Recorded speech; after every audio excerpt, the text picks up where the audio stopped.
El sol despiadado del mediodía mexicano golpeaba sin piedad las calles polvorientas de San Miguel del Desierto, un pueblo que había conocido mejores días antes de que la sequía y la violencia se apoderaran de él como dos jinetes del apocalipsis.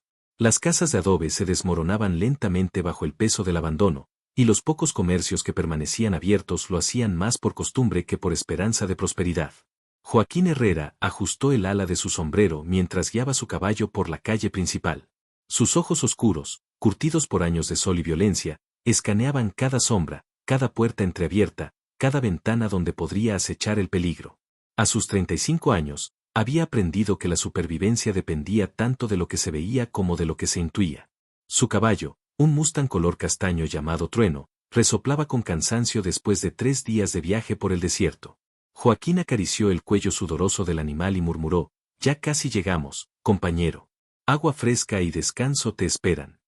Mientras buscaba con la mirada la cantina o posada más cercana, algo le llamó la atención desde el callejón que se abría entre la iglesia y lo que parecía haber sido una tienda general. 3 figuras pequeñas se movían entre las sombras, y por un momento pensó que podrían ser animales callejeros buscando comida. «Por favor, señor. Tenemos mucha hambre». La voz aguda y desesperada de un niño cortó el aire como un cuchillo. Joaquín detuvo a Trueno y se giró hacia el sonido. Lo que vio le encogió el corazón de una manera que no había experimentado en años. 3 niños, ninguno mayor de 10 años, se acercaban con pasos vacilantes. Sus ropas eran poco más que harapos, sus rostros estaban demacrados por el hambre, y sus ojos grandes brillaban con una mezcla de esperanza y terror.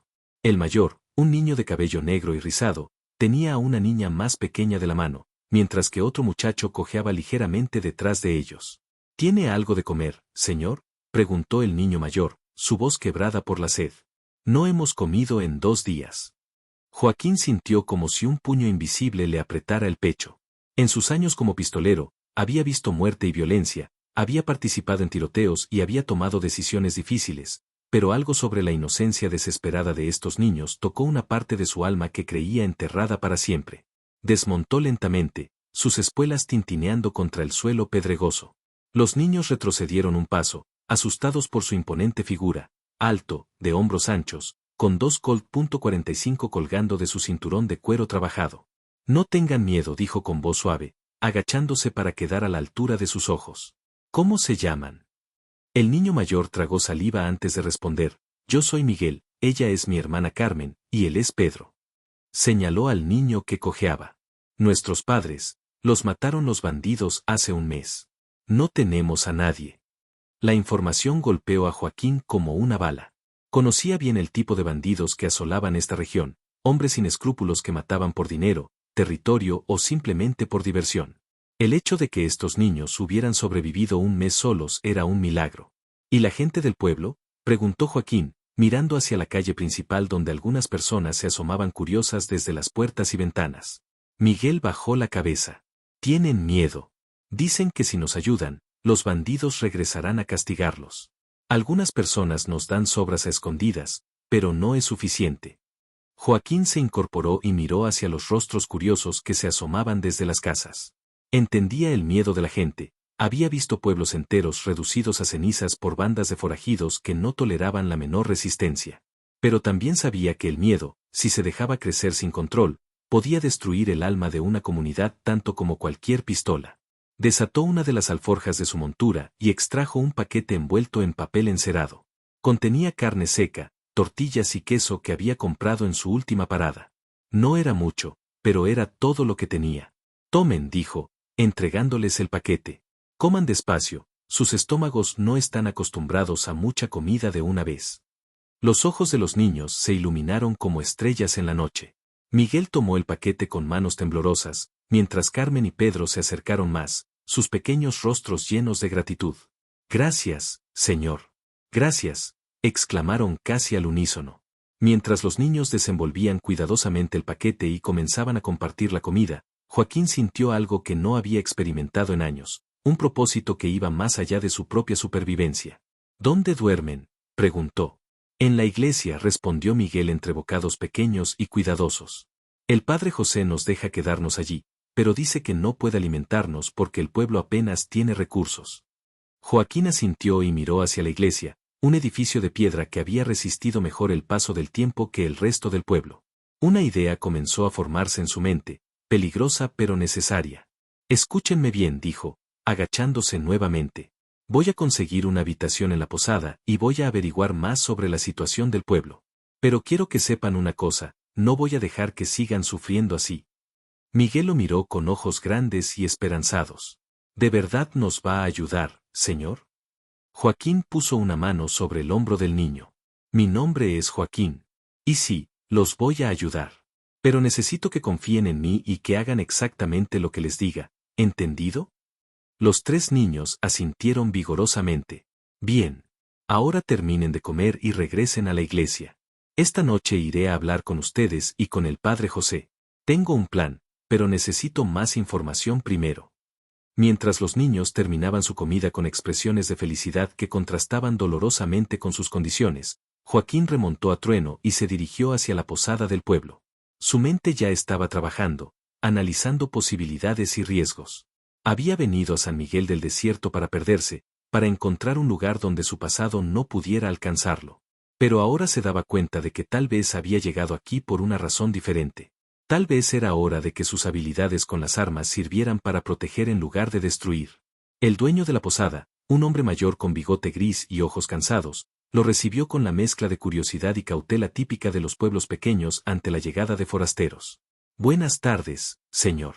¿Busca habitación?, preguntó el hombre, secándose las manos en un delantal manchado. Sí, respondió Joaquín. ¿Y información? El posadero arqueó una ceja. ¿Qué tipo de información? Joaquín dejó algunas monedas sobre el mostrador de madera gastada. Sobre los bandidos que aterrorizan este pueblo. Y sobre por qué 3 niños huérfanos tienen que mendigar comida en las calles mientras los adultos miran hacia otro lado. El silencio que siguió fue tan espeso como el polvo del desierto. La posada El Cactus Dorado había conocido mejores épocas. Las vigas de madera crujían con cada paso, y el aire estaba cargado con el aroma de frijoles cocidos y el humo de cigarrillos baratos. Joaquín se instaló en una mesa del rincón, desde donde podía observar tanto la entrada principal como la escalera que conducía a las habitaciones del piso superior. Don Roberto, el posadero, le sirvió un plato de estofado de cabra y tortillas recién hechas, junto con un vaso de pulque. El hombre se movía con la cautela de quien había aprendido a leer a la gente para sobrevivir. Sobre esos niños, murmuró don Roberto, limpiando una mesa cercana mientras echaba vistazo hacia la puerta, es una tragedia lo que les pasó. Pero entienda, señor, este pueblo ha sufrido mucho. La gente tiene miedo. Joaquín tomó un trago de pulque y estudió el rostro curtido del hombre. ¿Miedo de qué exactamente? De ayudar a unos niños hambrientos.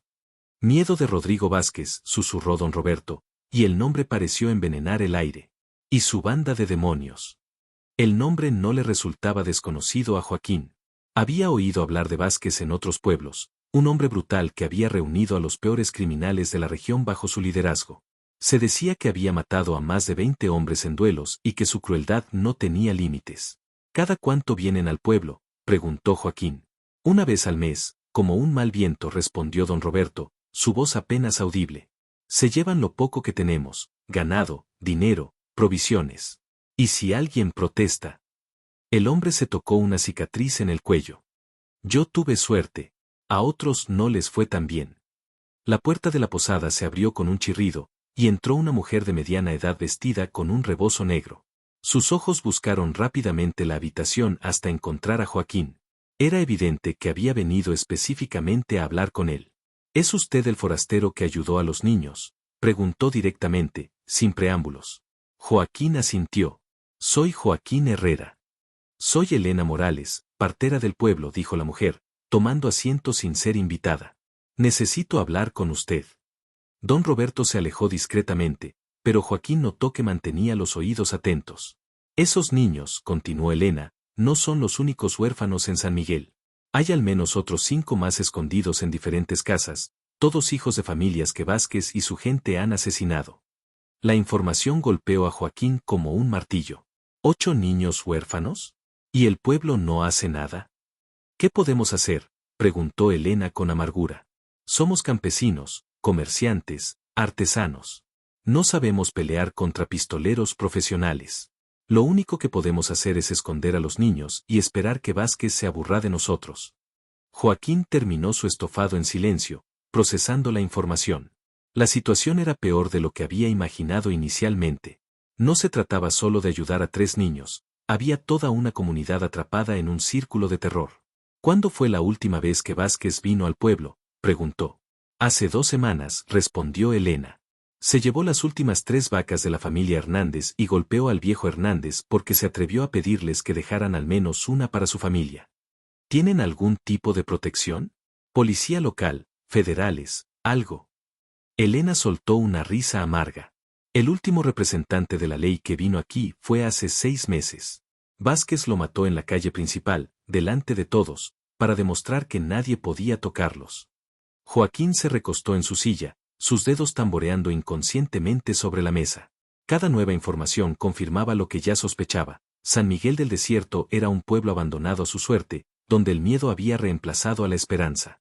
Hábleme de los padres de Miguel, Carmen y Pedro, pidió.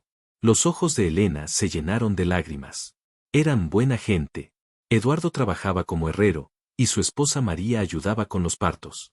Cuando Vázquez llegó el mes pasado, Eduardo se negó a herrar gratuitamente los caballos de toda la banda. Elena se secó los ojos con el borde de su rebozo. Los mataron a ambos delante de los niños. Pedro trató de defender a su padre y por eso cojea ahora. Uno de los bandidos lo pateó en la pierna. La ira comenzó a hervir en el pecho de Joaquín, una ira fría y controlada que conocía bien. Era el tipo de ira que lo había convertido en un pistolero temido, pero también el tipo de ira que había tratado de dejar atrás. Elena dijo, su voz ahora más dura, necesito que me diga la verdad. ¿Cuántos hombres en este pueblo sabrían usar un arma si fuera necesario? La mujer lo miró con una mezcla de esperanza y terror. ¿Está pensando en enfrentar a Vázquez? Responda mi pregunta. Elena tragó saliva. Tal vez 5 o 6. Cazadores principalmente, que saben usar rifles. Pero señor Herrera, Vázquez tiene al menos 15 hombres, todos pistoleros experimentados. Joaquín asintió. Las probabilidades eran malas, pero no imposibles. Había estado en situaciones peores y había sobrevivido. Esta noche voy a hablar con el padre José y con los niños, dijo, poniéndose de pie.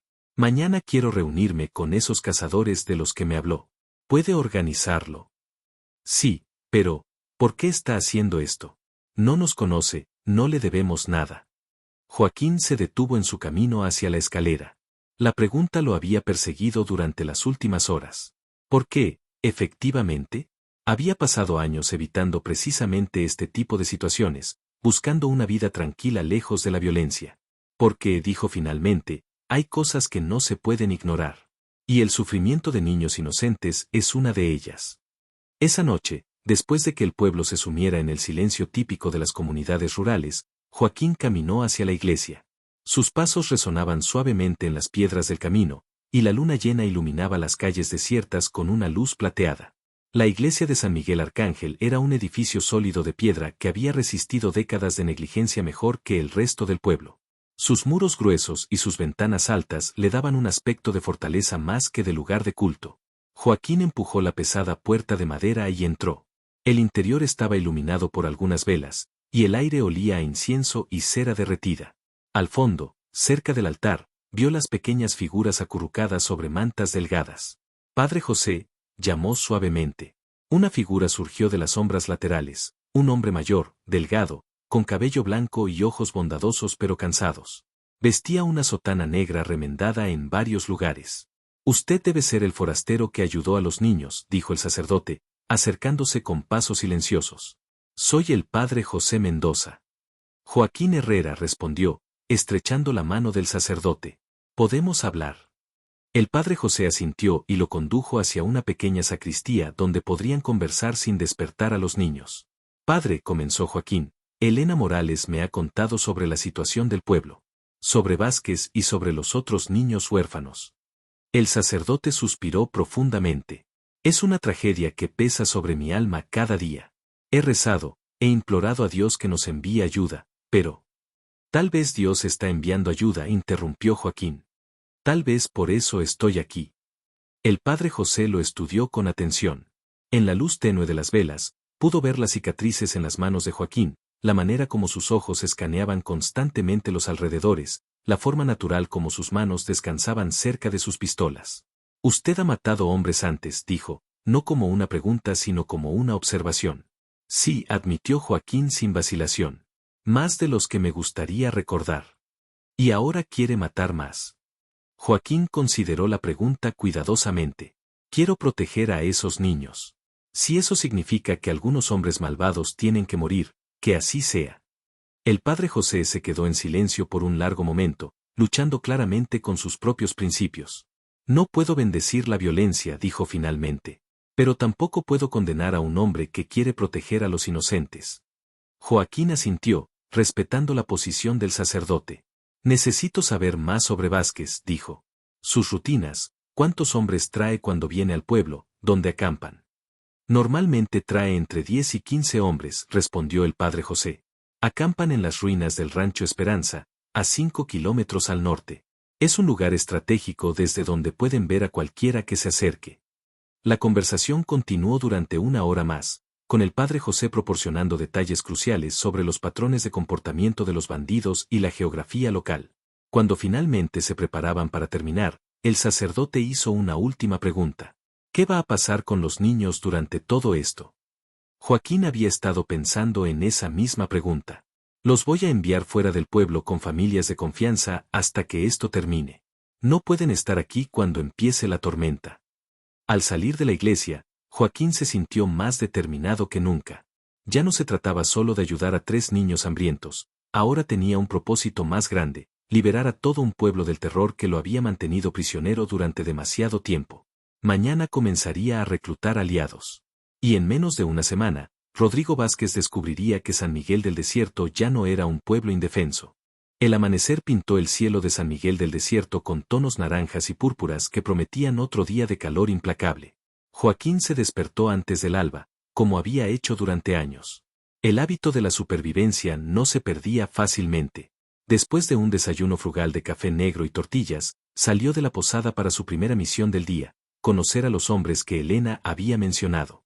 Su primera parada fue la herrería abandonada donde había trabajado Eduardo, el padre de Miguel y Carmen. La fragua estaba fría y las herramientas cubiertas de polvo, pero Joaquín pudo ver que había sido un negocio próspero.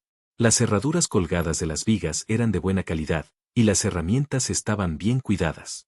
Eduardo había sido claramente un artesano hábil. Era un buen hombre. Joaquín se giró y vio a un hombre mayor de barba gris y manos callosas por el trabajo manual. A pesar de su edad avanzada, sus ojos tenían la claridad de alguien acostumbrado a la precisión. Soy Aurelio Castañeda, se presentó el hombre. Era el mejor amigo de Eduardo. Elena me dijo que quería hablar conmigo. Joaquín estudió al hombre. Tenía la complexión fuerte de alguien acostumbrado al trabajo físico, pero también la cautela de quien había vivido suficiente como para reconocer el peligro. ¿Sabe usar un rifle, don Aurelio? He cazado venado en estas montañas durante 40 años, respondió el hombre con una sonrisa triste. Mis ojos ya no son lo que eran, pero a 100 metros todavía puedo darle a lo que apunto. Y estaría dispuesto a usarlo para proteger este pueblo.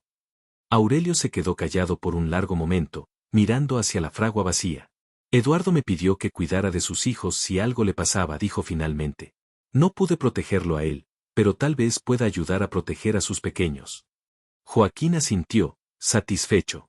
Tenía su primer aliado. Durante las siguientes 2 horas, Elena los condujo a él y a Aurelio a través del pueblo, presentándolo discretamente a otros hombres que podrían estar dispuestos a luchar. La respuesta fue mixta pero más alentadora de lo que Joaquín había esperado. Conoció a Tomás Rivera, un vaquero de 30 años que había perdido su rancho a manos de los bandidos, a los hermanos Santamaría, cazadores que conocían cada sendero y cueva en las montañas circundantes, y a Isidro Morales, el esposo de Elena, que había sido soldado en su juventud. Al mediodía, 6 hombres se reunieron en secreto en la casa de Elena. La atmósfera era tensa pero determinada. Joaquín los estudió uno por uno mientras Elena servía café y tortillas. Caballeros, comenzó Joaquín, todos sabemos por qué estamos aquí. Vázquez ha convertido este pueblo en su territorio personal, y todos hemos perdido algo por su culpa. Tomás golpeó la mesa con el puño.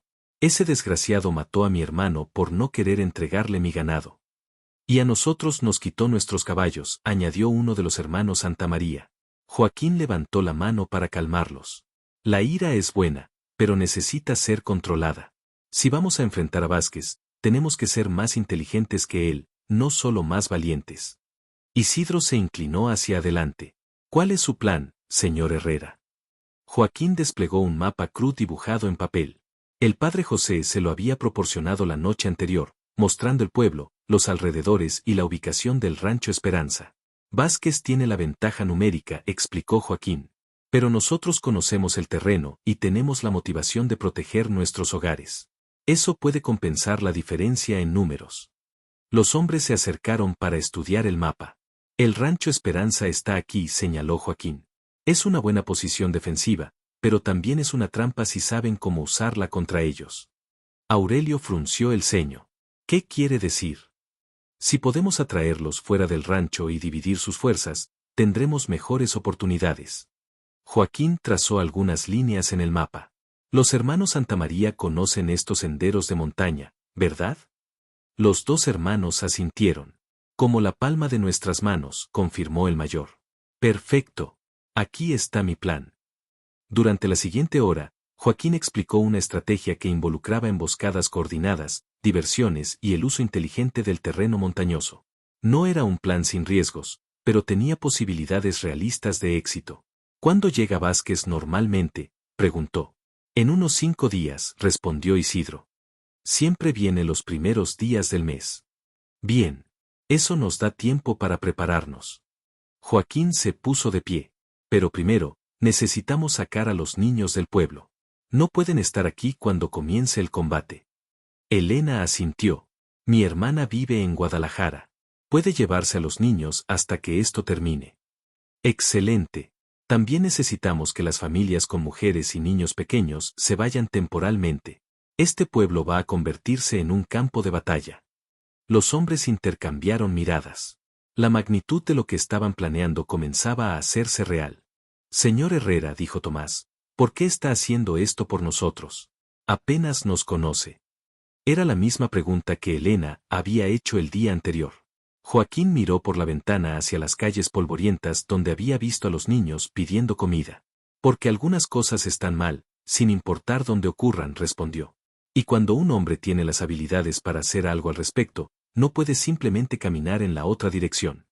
Esa tarde, mientras los hombres se dispersaban para comenzar sus preparativos, Joaquín fue a la iglesia para hablar con los niños. Los encontró jugando un juego simple con piedras, sus risas resonando en el espacio sagrado como música celestial. Señor Joaquín, gritó Carmen, corriendo hacia él con sus bracitos extendidos. El corazón de Joaquín se derritió un poco más. La niña había ganado peso en solo 2 días, y sus mejillas habían recuperado algo de color. Hola, pequeña, dijo, levantándola en sus brazos. ¿Han sido buenos para el padre José? Sí, exclamaron los tres al unísono. Miguel se acercó con una expresión más seria. A pesar de su corta edad, tenía la gravedad de alguien que había visto demasiado. Señor Joaquín, ¿es verdad que va a pelear contra los hombres malos? Joaquín se agachó para quedar a la altura del niño. Miguel, necesito que sean muy valientes. Van a ir a visitar a la tía de Elena en una ciudad grande, donde estarán seguros mientras arreglo las cosas aquí. Los ojos del niño se llenaron de lágrimas. ¿Va a volver? Porque nuestros papás dijeron que iban a volver y... Joaquín puso sus manos sobre los hombros del niño. Miguel, mírame. Voy a volver. Te lo prometo. Lo promete de verdad. Lo prometo de verdad. Esa noche, Joaquín se sentó en el porche de la posada, limpiando meticulosamente sus armas. Sus Colt .45 habían sido sus compañeras fieles durante años, y mañana comenzaría el entrenamiento con los voluntarios del pueblo. Don Roberto salió con 2 vasos de tequila y se sentó a su lado. ¿Sabe lo que está haciendo, verdad?, preguntó el posadero. Vázquez no va a rendirse fácilmente. ¿Y si falla? Si fallo, este pueblo no estará peor de lo que ya está, respondió Joaquín, examinando el cilindro de una de sus pistolas. Pero no voy a fallar. ¿Cómo puede estar tan seguro? Joaquín alzó la vista hacia las estrellas que brillaban como diamantes en el cielo despejado del desierto. Porque esta vez no estoy peleando solo por dinero o por venganza, dijo. Estoy peleando por algo que vale la pena. Al día siguiente comenzó el entrenamiento intensivo. En una barranca escondida a las afueras del pueblo, Joaquín enseñó a sus nuevos aliados técnicas de tiro, movimiento táctico y coordinación de emboscadas. La mayoría eran buenos tiradores, pero ninguno tenía experiencia en combate real. Recuerden, les dijo mientras practicaban posiciones de tiro, en un tiroteo real, el primer disparo raramente es el que mata. Es el hombre que mantiene la calma y apunta bien el que sobrevive. Aurelio, a pesar de su edad, demostró ser un tirador excepcional. Sus décadas de cacería se notaban en la forma natural como sostenía el rifle y en su paciencia para esperar el momento perfecto. Los hermanos Santamaría eran expertos en movimiento sigiloso y conocimiento del terreno. Joaquín los puso a cargo de establecer rutas de escape y posiciones de emboscada en las montañas. Si las cosas se ponen mal, les explicó, estos senderos serán nuestra salvación. Pero también pueden ser trampas mortales para los bandidos si sabemos usarlos correctamente. Isidro, con su experiencia militar, ayudó a organizar la logística, distribución de municiones, señales de comunicación y coordinación de movimientos. Al tercer día de entrenamiento, llegaron noticias que cambiaron todo. Un jinete solitario entró al pueblo al galope, cubierto de polvo y claramente agotado. Era Pancho, un vaquero que trabajaba en un rancho a 20 kilómetros al este. Vázquez viene, gritó desde su caballo. Viene con todos sus hombres, y están muy enojados. Elena corrió hacia el jinete. ¿Qué pasó, Pancho? Atacaron el rancho donde trabajo, explicó el hombre, desmontando con dificultad. Mataron al patrón y a 3 vaqueros. Antes de morir, el capataz les gritó que habían oído que alguien en San Miguel estaba organizando resistencia contra ellos. Joaquín sintió como si le hubieran echado agua helada en las venas. Su tiempo de preparación se había acabado abruptamente. ¿Cuántos hombres trae?, preguntó. Conté al menos 18, respondió Pancho. Y están cabalgando duro. Estarán aquí mañana por la tarde. Joaquín reunió rápidamente a sus hombres. La situación había cambiado dramáticamente, pero no era imposible de manejar. Caballeros, dijo, el enemigo viene antes de lo esperado. Eso significa que nuestros planes tienen que cambiar, pero no significa que no podamos ganar. La determinación en sus rostros era palpable. Estos hombres habían pasado demasiado tiempo viviendo con miedo para echarse atrás ahora. Esta noche evacuamos a todas las familias, continuó Joaquín. Mañana, este pueblo estará habitado solo por hombres dispuestos a luchar. Elena se acercó con lágrimas en los ojos. Los niños ya están camino a Guadalajara, informó. Mi hermana se los llevó esta mañana temprano. Un peso se levantó del pecho de Joaquín. Sin importar lo que pasara en las próximas 24 horas, Miguel, Carmen y Pedro estarían seguros. Esa última noche, mientras las familias se preparaban para evacuar, Joaquín caminó por las calles vacías del pueblo.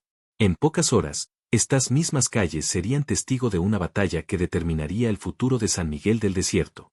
Se detuvo frente a la iglesia y encontró al padre José rezando ante el altar. ¿Rezando por nosotros, padre?, preguntó Joaquín. Rezando por las almas de todos los que morirán mañana, respondió el sacerdote sin voltear. Tanto las buenas como las malas. Joaquín se sentó en uno de los bancos. ¿Cree que estamos haciendo lo correcto? El padre José finalmente se volvió hacia él. Creo que a veces Dios pone a ciertas personas en ciertos lugares en momentos específicos por una razón. Usted llegó aquí cuando más lo necesitábamos. Tal vez, murmuró Joaquín. O tal vez solo soy un viejo pistolero que no sabe hacer nada más que pelear. Si eso fuera cierto, dijo el sacerdote, no se habría preocupado por salvar a los niños primero. Cuando Joaquín regresó a la posada, encontró a don Roberto esperándolo con una botella de tequila y 2 vasos.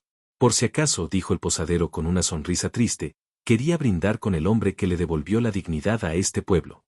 Joaquín aceptó el vaso y brindaron en silencio. Don Roberto dijo finalmente, si algo me pasa mañana, quiero que sepa que he dejado dinero suficiente en mi habitación para cuidar de los niños hasta que sean adultos. Nada le va a pasar, respondió el posadero con convicción. Los hombres como usted no mueren fácilmente. Joaquín esperaba que tuviera razón. Pero había estado en suficientes batallas como para saber que en el combate, incluso los mejores planes podían fallar, e incluso los mejores hombres podían morir. Se retiró a su habitación y pasó las últimas horas antes del amanecer revisando una vez más sus armas y repasando mentalmente todos los detalles de la estrategia que había planeado con sus hombres. Mañana descubriría si un grupo de campesinos y vaqueros liderados por un pistolero con conciencia podía derrotar a una banda de asesinos profesionales. El destino de San Miguel del Desierto, y tal vez su propia alma, dependía de la respuesta. El sol del mediodía caía como plomo derretido sobre San Miguel del Desierto cuando la polvareda en el horizonte anunció la llegada de Rodrigo Vázquez y su banda. Joaquín observaba desde la torre de la iglesia con un catalejo que le había prestado Aurelio, contando siluetas y evaluando la disposición enemiga. 18 hombres, tal como había reportado Pancho. Todos montados en buenos caballos y armados hasta los dientes. A la cabeza cabalgaba un hombre corpulento con sombrero negro y bigote espeso. Tenía que ser Vázquez. ¿Los ve?, preguntó Isidro desde abajo. Los veo, confirmó Joaquín, bajando el catalejo. Vienen confiados, sin precauciones especiales. Eso es bueno para nosotros. Sus 6 hombres estaban distribuidos estratégicamente por el pueblo. Los hermanos Santamaría se habían posicionado en los tejados con rifles de largo alcance. Aurelio ocupaba una ventana en la antigua tienda general que le daba vista completa de la calle principal. Tomás e Isidro estaban escondidos en el establo, preparados para flanquear a los bandidos cuando comenzara el tiroteo. El plan era simple pero efectivo: dejar que los bandidos entraran al pueblo, esperar a que se sintieran seguros y entonces atacar desde múltiples direcciones simultáneamente. La sorpresa y el conocimiento del terreno tenían que compensar su desventaja numérica. Joaquín bajó de la torre y se posicionó en la puerta principal de la iglesia. Desde allí podía ver toda la calle principal y coordinar el ataque con señales visuales a sus hombres. Los cascos de los caballos resonaron contra las piedras mientras la banda de Vázquez entraba al pueblo. El líder de los bandidos levantó la mano y sus hombres se detuvieron en el centro de la plaza, frente a la fuente seca que había sido el corazón del pueblo en mejores épocas. «Habitantes de San Miguel», gritó Vázquez con voz potente. «Salgan todos. Tenemos que hablar». El silencio que siguió era tan espeso como la tensión. Joaquín pudo ver la confusión creciendo en los rostros de los bandidos al darse cuenta de que el pueblo parecía desierto. «Sé que están ahí», rugió Vázquez. «He oído que alguien anda organizando problemas en mi territorio. Quiero que ese hombre salga ahora, o empezaré a quemar casas una por una». Joaquín respiró profundamente. Era hora de salir de las sombras. Abrió lentamente las puertas de la iglesia y caminó hacia la plaza, sus espuelas tintineando en cada paso. Los 18 bandidos voltearon hacia él, sus manos moviéndose instintivamente hacia sus armas. «Yo soy el hombre que buscas», dijo Joaquín, deteniéndose a 20 metros de distancia. Vázquez estudió al forastero con ojos pequeños y crueles. Era más grande de lo que Joaquín había esperado, con brazos gruesos como troncos de árbol y cicatrices que hablaban de incontables peleas. «¿Tú?», se burló Vázquez. «Un solo hombre cree que puede desafiarme a mí y a mis muchachos». «No», respondió Joaquín con calma. «No soy un solo hombre». Esa era la señal. Los hermanos Santamaría abrieron fuego desde los tejados, sus rifles resonando como truenos. 2 bandidos cayeron de inmediato de sus monturas, sorprendidos completamente. «¡Emboscada!», gritó alguien. El caos se desató en la plaza. Los caballos se encabritaron, los hombres gritaron órdenes contradictorias, y las balas comenzaron a volar en todas las direcciones. Joaquín se lanzó hacia un costado, rodó detrás de la fuente de piedra y sacó sus Colt .45. Desde su posición podía ver a Vázquez tratando de controlar a sus hombres mientras buscaba cobertura. «A los tejados», rugía el líder bandido. «Mátenlos a todos». Pero Aurelio ya estaba disparando desde la ventana de la tienda general, su rifle de caza haciendo blanco tras blanco con precisión letal. Otro bandido cayó, y luego otro. Tomás e Isidro salieron del establo por los flancos, atrapando a varios bandidos en un fuego cruzado. Las tácticas que Joaquín les había enseñado durante los días de entrenamiento se estaban ejecutando perfectamente. Sin embargo, Vázquez no era un líder de bandidos por casualidad. Rápidamente reorganizó a sus hombres supervivientes y comenzó un contraataque coordinado. 5 hombres a los tejados. «El resto conmigo hacia la iglesia», gritó, disparando hacia la posición de Joaquín. Una bala golpeó la piedra cerca de la cabeza de Joaquín, enviando fragmentos que le cortaron la mejilla. Se limpió la sangre y asomó la cabeza lo suficiente para disparar 3 tiros rápidos. Uno de ellos encontró su objetivo, y un bandido más cayó al suelo. El tiroteo se intensificó. Los hermanos Santamaría tenían que moverse constantemente para evitar que los bandidos los flanquearan en los tejados. Sus conocimientos de los senderos y pasadizos del pueblo les daban ventaja, pero el número de enemigos seguía siendo abrumador. Joaquín vio con preocupación cómo Aurelio tenía que retirarse de su ventana bajo el fuego concentrado de varios bandidos. El viejo cazador estaba haciendo un trabajo excelente, pero una sola persona no podía sostener esa posición indefinidamente. Joaquín Herrera, gritó Vázquez desde detrás de un carro volcado. Sé quién eres. El fantasma de Sonora. Creí que habías muerto hace años. El sobrenombre lo sorprendió. Hacía mucho tiempo que no lo escuchaba, desde sus días como pistolero a sueldo en el norte. Evidentemente, su reputación lo había precedido. Los fantasmas no mueren tan fácilmente, gritó de vuelta, disparando hacia el carro. El combate se extendió durante lo que parecieron horas pero que en realidad fueron solo minutos. Poco a poco, la estrategia de Joaquín comenzó a mostrar resultados. Los bandidos, acostumbrados a enfrentar víctimas indefensas, no estaban preparados para un combate tan bien coordinado. Cuando el humo se aclaró parcialmente, Joaquín hizo un recuento rápido. Al menos 8 bandidos habían caído, pero sus propias fuerzas también habían sufrido bajas. Isidro estaba herido en el brazo y uno de los hermanos Santamaría había desaparecido de su posición en el tejado. Vázquez, sin embargo, seguía vivo y peleando ferozmente. El líder bandido había logrado reagrupar a sus hombres supervivientes cerca del establo y estaba preparando lo que parecía ser un último asalto desesperado. Últimas oportunidad, Herrera, gritó Vázquez. Sal y pelea conmigo como hombre, o mis muchachos van a quemar este pueblo hasta los cimientos. Joaquín sabía que el bandido hablaba en serio. Hombres como Vázquez preferían destruir todo antes que aceptar la derrota. Se incorporó lentamente, manteniendo sus pistolas preparadas. Está bien, Vázquez. Tú y yo, aquí en la plaza. Pero cuando yo gane, tus hombres se van y nunca regresan. Y cuando yo gane, rugió Vázquez, saliendo de su cobertura, voy a colgar tu cuerpo en la plaza para que todos sepan lo que pasa cuando alguien desafía a Rodrigo Vázquez. Los dos hombres se encontraron en el centro de la plaza polvorienta, mientras sus respectivos aliados mantenían sus armas preparadas pero sin disparar. Era un duelo al estilo antiguo, donde el honor y la habilidad determinarían el resultado. Vázquez era más grande y más fuerte, pero Joaquín tenía experiencia y velocidad. Ambos hombres se estudiaron mutuamente, buscando cualquier signo de ventaja. ¿Sabes por qué hago esto, Vázquez?, preguntó Joaquín, manteniendo sus manos cerca de sus pistolas. Me importa un carajo, escupió el bandido. Solo sé que voy a matarte. Lo hago por 3 niños que vi pidiendo comida en estas calles, continuó Joaquín.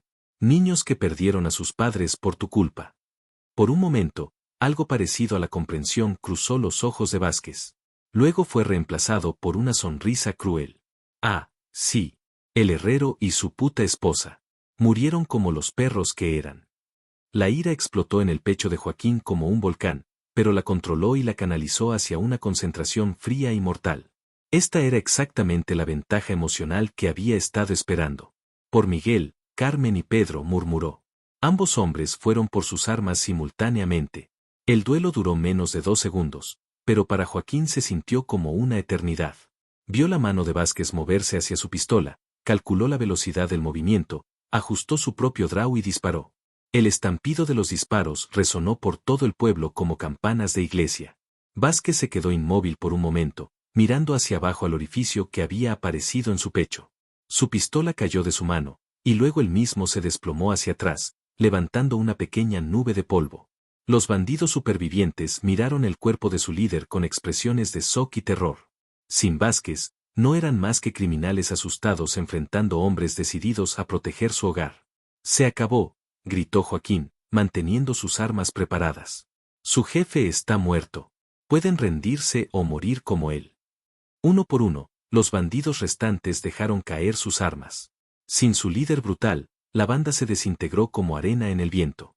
Mientras Tomás y los otros se encargaban de desarmar y atar a los prisioneros, Joaquín se acercó al cuerpo de Vázquez. El hombre que había aterrorizado a la región durante años yacía inmóvil en el polvo, sus ojos abiertos mirando hacia el cielo implacable. Se acabó, murmuró Joaquín, enfundando sus pistolas. Los días siguientes pasaron como en un sueño. Las autoridades federales llegaron para llevarse a los bandidos prisioneros. Las familias regresaron al pueblo con lágrimas de alegría y gratitud. Lentamente, San Miguel del Desierto comenzó a mostrar signos de vida renovada. Una semana después, Joaquín estaba en la estación del tren esperando la llegada de los niños desde Guadalajara. Elena había mandado un telegrama confirmando que Miguel, Carmen y Pedro estaban bien y ansiosos por regresar a casa. Cuando el tren se detuvo con un silbido de vapor, Joaquín sintió su corazón acelerarse. Por la puerta del vagón salió Elena, seguida por 3 pequeñas figuras que corrieron hacia él gritando su nombre. «Señor Joaquín. Señor Joaquín». Carmen fue la primera en llegar, lanzándose a sus brazos con toda la fuerza que podían generar sus pequeñas piernas. Miguel y Pedro la siguieron inmediatamente, creando un abrazo grupal que llenó el alma de Joaquín de una manera que nunca había experimentado. ¿Cumplió su promesa?, preguntó Miguel, mirándolo con ojos esperanzados. ¿Están seguros los hombres malos? Sí, Miguel, respondió Joaquín, arrodillándose para estar a su altura. Los hombres malos se fueron para siempre. Ahora pueden crecer sin miedo. ¿Y usted se va a quedar con nosotros?, preguntó Carmen con su vocecita dulce. Joaquín miró hacia el pueblo que se extendía ante ellos, luego hacia los rostros expectantes de los niños. Por primera vez en años, se sintió como si perteneciera a algún lugar. Sí, pequeña, dijo, sintiendo como una sonrisa genuina se extendía por su rostro. Me voy a quedar. Esa noche, durante la cena en la posada del pueblo que ahora se sentía como un hogar, Joaquín reflexionó sobre el camino extraño que lo había llevado hasta aquí. Había llegado a San Miguel del Desierto como un forastero solitario buscando escapar de su pasado. Ahora se quedaba como protector, mentor y de alguna manera, como familia de 3 niños que habían perdido todo pero que habían encontrado en él una nueva esperanza. El padre José se acercó a su mesa con una sonrisa paternal. ¿Sabe qué, Joaquín?, dijo el sacerdote. Creo que Dios tenía un plan después de todo. Joaquín miró hacia donde Miguel ayudaba a Carmen con su comida mientras Pedro contaba entusiasmado las aventuras que había vivido en la gran ciudad. Tal vez sí, padre, respondió. Tal vez sí. Afuera, el viento del desierto sopló suavemente por las calles de San Miguel del Desierto, llevándose los últimos vestigios de miedo y trayendo consigo la promesa de días mejores. En un pueblo que había conocido demasiado dolor, 3 niños reían alrededor de una mesa, protegidos por un hombre que había encontrado su redención en el acto más simple y poderoso de todos, cuidar de los que no podían cuidarse a sí mismos. La historia del forastero que no pudo ignorar a los niños hambrientos había terminado, pero la historia de la nueva familia que había creado apenas comenzaba.